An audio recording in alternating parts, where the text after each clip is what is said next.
আজ 5ই জুন বিশ্ব পরিবেশ দিবস। দিবসটি উপলক্ষে আজ দেশের বিভিন্ন স্থানে র্যালি ও আলোচনা সভা সহ নানা কর্মসূচির আয়োজন করা হয়।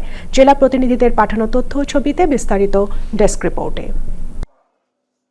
শেখ হাসিনার বাংলাদেশ পরিচ্ছন্ন পরিবেশ, সুস্থ পরিবেশ, স্মার্ট বাংলাদেশ এই প্রতিপাদ্য নিয়ে সারা দেশের মতো রংপুরেও নানা আয়োজনে বিশ্ব পরিবেশ দিবস পালিত হয়েছে।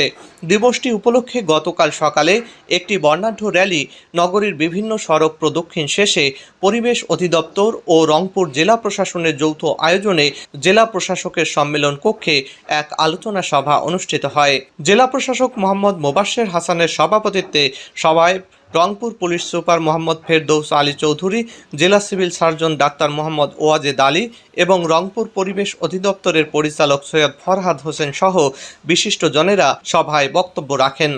পরে দিবসটি উপলক্ষে রংপুর মহানগর নার্সারি মালিক সমিতির উদ্যোগে রংপুর জেলা স্কুল মাঠে বিভিন্ন স্কুলের শিক্ষার্থীদের মাঝে 2 লক্ষাধিক বিভিন্ন ফলদ, বনজ ও ঔষধি বৃক্ষের চারা বিতরণ কার্যক্রমের উদ্বোধন করেন জেলা প্রশাসক।